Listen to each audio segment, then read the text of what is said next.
Hello friends and welcome back to another how-to series. This one we're going to be covering Paladin.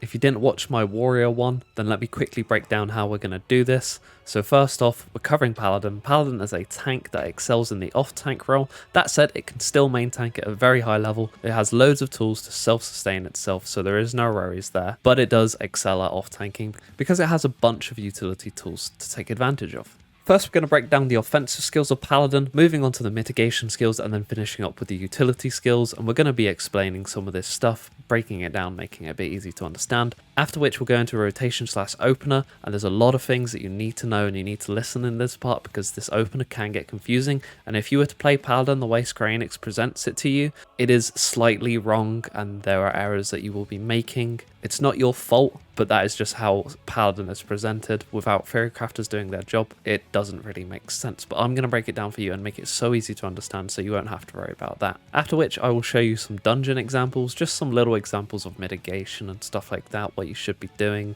And then we'll move on to stat and gearing, just to finish off the video.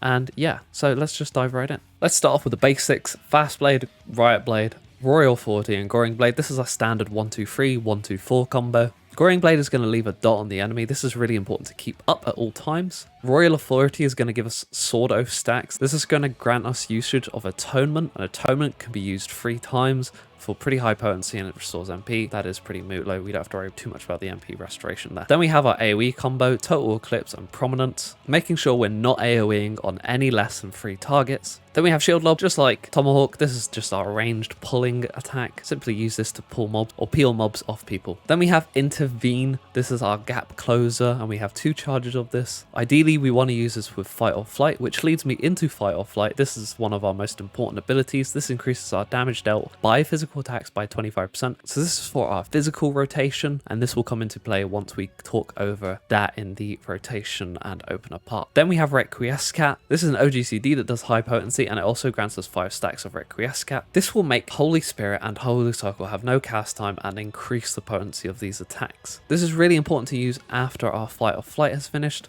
so we're maximizing our damage with our spells then. And of course, this also leads me into Holy Spirit and Holy Circle. Holy Spirit is our single target spell, and Holy Circle is our AoE spell. And remember, Holy Circle is an AoE, so no less than 3 targets when we're using this. Once we have used 4 Holy Spirits or 4 Holy Circles, we'll have 1 stack of Requiescat left. This means we have to go into Confitia. Confitia is a single button, and what we're going to do is we're just going to spam Confitia because it leads us into Blade of Faith, Blade of Truth and Blade of Valor. Finishing up with Blade of Valor, which is going to leave the Goring Blade dot. I will explain this in the opener rotation parts. Try not to think too much about this just yet, but this is really good, so making sure that we are doing this and just spamming it until Blade of Valor and then going back into our physical combo. After which we have Excapation, which is just a big potency attack and it has an AoE around it. Pretty cool stuff. And then we also have Circle of Scorn. Again, this is just another high potency attack. OGCD, it leaves a dot on the enemies and it's AoE again. You want to use these with Fight or Flight, but you'll also use them without Fight or Flight. So the first 2 that you're going to use in an encounter, you'll have under Fight or Flight, and after which you'll use another set of 2 without Fight or Flight. And then again, the 3rd set you would use with Fight or Flight, and rinse and repeat. Pretty simple stuff. Now we've talked about all the offensives Paladin has to offer, let's move on to the defensive skills. So I think the first thing to cover in mitigation skills is the Oath Gauge actually. When you start any instance as a Paladin, you'll start with 100 of the Oath Gauge, and you'll generate your Oath Gauge via auto attacks, 5 per an auto attack. You'll use the Oath Gauge on Holy Sheltron and Intervention. We'll go over Intervention when we get to the utility part, but let's talk about Holy Sheltron real quick. Holy Sheltron is our quote-unquote active mitigation, and what it does is for the whole 8 seconds, we're going to guarantee blocks. On top of this, for the first 4 seconds of the buff, we're going to reduce our damage by 15% for the first 4 seconds of this buff. So for the first 4 seconds of this buff, we're going to have that 100 block chance and 15% more mitigation, and when that 4 seconds is off, we'll still have our block chance, but we'll lose the 15%, if that makes sense. And then we have Knight's Benediction, just to really finish the skill off. This is going to give us a heal over time for 250 cure potency every tick. Really good stuff. We want to be making sure we're never keeping our oath gauge at 100 unless we really know we need to hold on to that gauge and make sure we're having a Holy Shelter on for a tank buster and maybe some autos afterwards. So try and maximize your usage with this and not hold on to 100 oath gauge for too long. We then have Sentinel. This is, you know, our big tank CD like all tanks have. It's going to mitigate damage by 30% for 15 seconds every 120 seconds. Pretty good stuff. Good for tank busters, good for filler damage. Just make sure you're getting maximum usage of this and really thinking about your cooldown rotation. Next, let's cover Hallowed Ground. This is Paladin's invulnerability, and it's honestly pretty damn good. It's not as good as Holmgang in comparison, but it's literally going to make you invulnerable to any attacks for 10 whole seconds, every 420 seconds. So quite a long cooldown, but when we use it, we feel pretty powerful. We can't die. We literally don't take any damage for a whole 10 seconds. So a pretty good invulnerability. We then have Rampart. This is just reducing damage by 20% for 20 seconds every 90 seconds. This is again a good filler CD and also pretty good for tank busters, making sure we're getting maximum usage of these Rampart. That'll do it for defensives. Let's now cover utility. Utility might take a little longer than it did on Warrior because there's quite a bit to cover on Paladin. So let's first start off with the oath gauge again. You know what the health of the oath gauge is functioning, but let's cover the abilities in the oath gauge. So we're going to put intervention and cover up on the screen here. So first we have intervention. You can basically think that this is pretty much putting Holy Shelter on, but on a target rather than yourself. Instead of giving them a block chance, it's going to give them 10% more mitigation for a whole 8 seconds. And for the first 4 seconds, it's going to give them another 10%. So that's 20% for the first 10 seconds. If you have Rampart or Sentinel up, when you apply this to another person as well, it's going to give them another 10% more mitigation for the duration. So you can make this do 30% mitigation overall. It's not something to break your back over, but if you're off tanking and you're going to be off tanking for a while, you may as well pop Rampart or Sentinel and just make it more powerful for your other tank or anyone else who might need it. It's also going to give the hot from Holy Shelter on, so that's a nice little bonus that it will give. And then we have cover, pretty simple stuff. It's going to cover your target, and you're going to take literally every bit of damage they take, but onto you instead. Be careful how you're using this because you don't want to completely make yourself get obliterated by using this on someone who just is going to eat everything, or if you're actively tanking and then you cover someone else and you're probably going to get annihilated. So just be careful with the usage of this. And both of these are going to use 50 of your oath gauge each. And then we have Clemency. Clemency is just a heal, a big heal by the way. And when we use it, it's also going to heal ourselves for 50% of the healing restored to the target we use it on, or we can just use it on ourselves as well. I don't recommend using this too much, leave it to the healers, but it is a nice little ability to use in a pinch. It also benefits from Requiescat, so be careful with your Requiescat usage. It will take a stack of Requiescat if you use it under the effect of Requiescat. So just be careful with this. And then we have Divine Veil. This is going to put a buff on yourself, and basically what you need to do is you need to be healed for this buff to dish out a barrier to all your party members. And this barrier is going to be 10% of your maximum HP in strength to every party member. So the more health you have, the stronger this barrier is going to be for everyone else. A little good side note is because this requires someone to heal you or yourself to heal you, you can actually pop this with Requiescat and Holy Spirit, because Holy Spirit heals us when we use it. So if the stars ever align and you need to use a Divine Veil, but your healer's not going to pop it, then you can actually take charge of this, use Requiescat and use Holy Spirit. But this is only if the stars align and you are during your Requiescat part. Do not break your back trying to pop Divine Veil here. As long as it's in line with your rotation, then that is fine, but don't go out of your way to proc this unless it's like prog and it's like a really tight situation, you could save the party with it, then, you know, maybe do it. But otherwise, don't break your back too much trying to do this. It also is going to have a little heal on top of it. It's nothing major, but it's a little bonus from Divine Veil. It's going to heal everyone for 400 potency when it's applied to them. And then we have Passage of Arms. This is going to make us stationary, and any action we do during the buff is going to cancel it. So when we need to use this, we can't do anything else. This is going to give us a 100% block chance rate, and it's going to make everyone in a cone behind us take 15% less damage. This is a really good skill. It's really good for raid wides if we really need that extra mitigation, and it's okay to sacrifice the Paladin's DPS It's also really good for raid wides when the boss is untargetable, and it's also a really good ability to use in a clutch situation. So if there's a stack marker in a certain trial going off and 2 or 3 people are dead and you're stacked together and you're like, oh god, how are we going to live through this? Take it for the team as a paladin and use Passage of Arms. You might just save your party a wipe, and you'll be hailed as a hero. I'm just kidding, no one will probably care, but still, you know that you just saved the party, and that's honestly all that matters. So just keep this in mind. Passage of Arms is really good in a clutch situation as well.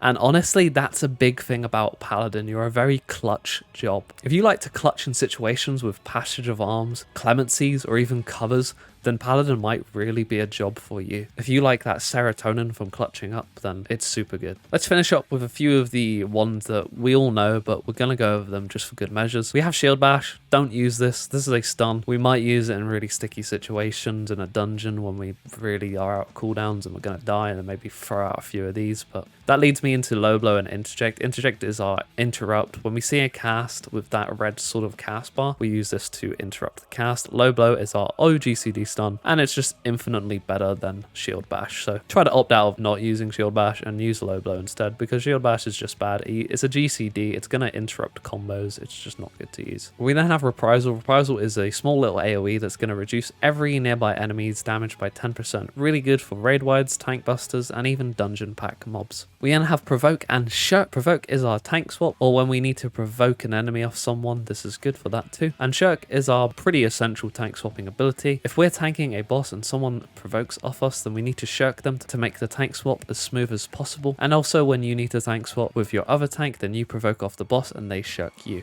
making the tank swap just infinitely more smooth. And then we have Arm's Length. This is going to make us immune to knockback and drawing effect. Super good when an enemy is going to knock us back or something like that. And it also is going to create a barrier that's going to give any enemy that attacks you a 20% slow. This is a really good dungeon CD, so make sure you're utilizing this when you're running dungeons, because it's just going to help the healer a lot. It's going to make all the enemies hit 20% slower, which is just all round great mitigation. And last but not least, Iron Will. This is just our tank stance, so make sure we're turning this on when we're actively tanking and having it off when we're not actively tanking. That said, it's okay to keep it on when we're not tanking, as long as we're not an off tank and the tank is pulling and we have this on, because it might be a bit awful because you might steal aggro and that's just not good. But if you've just finished a tank swap, then maybe keep it on. It's not that bad. If you shirked and everything, you shouldn't have to worry about catching up on aggro. That is all the skills and how they work, and a nice simple breakdown of that all. Let's move on to the opener and rotation, and I'm going to break that down for you guys and really nail some important points. And here we are doing the Paladin opener.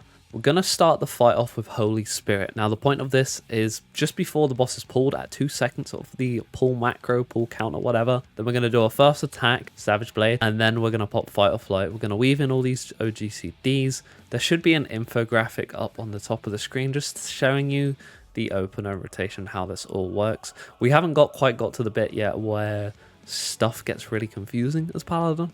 So if we just let this play out, and I'm just going to talk you through some of the things that we're doing here. So we're getting our Goring Blade off just before Flight or Flight goes off, and we're going to go into this when we get into the stat and gearing. We're then going to spam Holy Spirits here until 1 stack of Requiescat, and then we go into our Confiteor here, and we basically just spam the button because it keeps leading us into the next attacks. And then the last one here is going to reapply our Goring Blade dot, which just fell off, but because we did that, we get it off. Then we're going to do our normal 1-2-3 combo, and we have attunement here. Now look really closely here. We only do 2 attunements, but we have 3. This is just to make sure everything lines up. We then do Savage Blade and Fight or Flight into Goring again. And then we're going to just ignore that attunement, okay? We're going to ignore it. Quick side note, make sure we're using Fight or Flight halfway into the GCD. Not before, not after, but halfway. Making sure we're popping Requiescat off early here because that's important. As you can see, we overwrit our attunement with another 3 stacks, and then we're just going to use these 3 stacks again. We're then going to, go into our Goring Blade, make sure we're getting this back off with our last second of Fight or Flight. We just clipped it, and then Holy Spirit spam until we only have 1 stack of Requiescat again.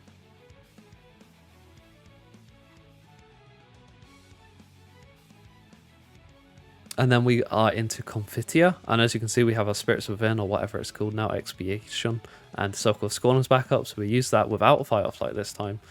And then we've reapplied our Goring Blade dot again, as you can see. And then we're going to do our standard 1-2-3 again. Really have to drill this into your heads because this is very important. We have 3 stacks of attunement here. We only do 2. and then we move on to our combo again. Hit Savage Blade, and then back into Fight or Flight, and then reapply that Goring Blade dot. Still ignoring that attunement stack, making sure we're getting our Expiation and Circle of Scorn off here with our Fight or Flight, going into Requiescat, spamming our 3 attunements here, and then just finishing it off. I hope that's made sense to you guys, and I hope I've done a good job breaking that down. A simple rule to follow is when you are not under Fight or Flight, making sure that we are not doing all 3 of our attunements, only doing 2 of them. This just makes it so everything lines up in the Paladin rotation and opener, and just it makes everything fall into place and make a lot more sense. Let's move on to some dungeon examples just to show you some examples of how we should be mitigating and stuff like that.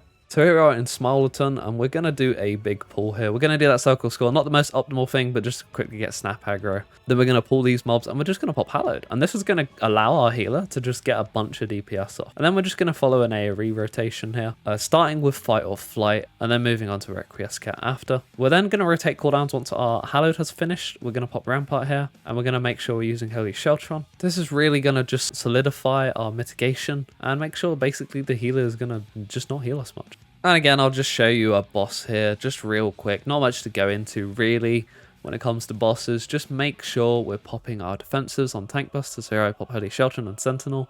Basically, it's going to do no damage whatsoever, as you can see. Pretty good stuff. I'm just going to leave the final boss on here in the background, just while we quickly go over something real quick. When you're doing a dungeon, don't worry too much about your Fight or Flight and Requiescat alignment. As long as you follow some basic rules, then everything will fall back into place for you. Don't worry too much about it. Just play the class how Square Enix is really presenting it to you when it comes to doing dungeons and stuff, because honestly, everything's going to be so out of line when you do dungeons and stuff like that, that I wouldn't stress too much about it. That said, it's good to practice and really just trying to line up your CDs together the longer the boss fight goes on for.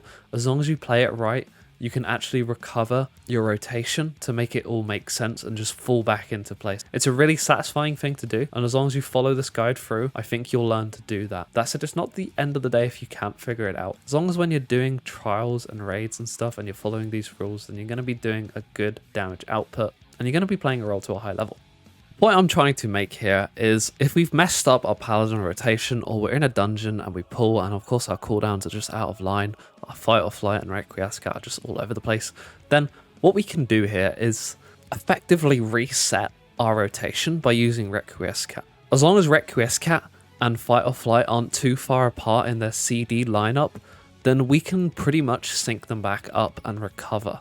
The reasoning for this is because when we're using Requiescat, it's going to put our Goring Blade up on the boss via Blade of Valor. And then we can go into a Royal Authority combo, do 2 atonements, do a Savage Blade, and then do a Fight or Flight. And then pretty much we've effectively reset our rotation here, and we can go about our day like it's a normal Paladin rotation then. So as long as you take that into account, it takes practice, but with time you will get it. Okay, so let's quickly go over the stats and gearing. Of course, we want Tome Gear or Trial Gear, or the raid gear, and we just want to get as much item level as possible at the moment in the expansion. There isn't too much for choice, of course, but when it comes to stats, we want to prioritize critical hit rate above almost everything. And I say almost because we want skill speed to be at a certain level. Now, ideally, we want our GCD recast to be at 2.44. We can get away with 2.45, but it's a bit sketchy. I personally use 2.45 and I can get away with it, but it is ping related and it is sketchy. This is to get our last hit with Fight or Flight off, and also to get an additional hit with Potion off as well. So as I said, if you have a bit of a higher ping, try and get that bit of a higher skill speed. After we've got a skill speed threshold and we've melded as much crit as possible, next stat we want to meld is Determination. This is our second best stat after we've met that skill speed threshold and we've melded as much critical hit rate as we can. We then want to meld a Determination. After we've melded as much crit and we've met that skill speed threshold, we want to then meld direct hit. We don't want tenacity as a paladin or any other tank except warrior. We want to go for direct hit. It's not the best stat, but it's a nice filler, and it will actually contribute to your damage. If you can't meld anything else, then you meld direct hit.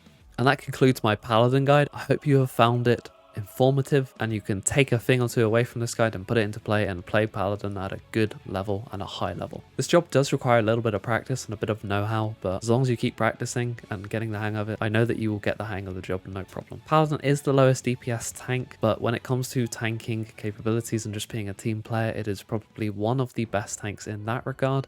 It has the highest utility out of all the tanks, and it has a pretty good pool of defensives. Not the best pool, but a pretty good one. It's also extremely satisfying to play when you do it right. You might not be doing the highest damage, but damn does it feel good playing this job right. Anyway, that will do it for the video. You can expect the Gunbreaker guide to come out in a few days. I'm still working on it, and now that the holidays are over, I'm going to be a little bit more busy with my job, so it might be a bit more difficult to get that out, but you can expect it probably this week, after which it will be Dark Knight, and then we'll be moving on to another role depending on the poll that is up. If you liked the video, please do give it a thumbs up. If you have any feedback about these guides, anything you want to put in, appreciation, whatever, do you enjoy Paladin? Let it be heard in the comments below. I'd love to hear, and I'd love to reply to you guys. If you enjoy this kind of content, then please do consider subscribing if you haven't already. I'd really appreciate that, and it would really help motivate me to make more of this series and continue doing what is good. With that all said, I will end it here now. Thanks a lot for watching. I'll catch you guys in the next one.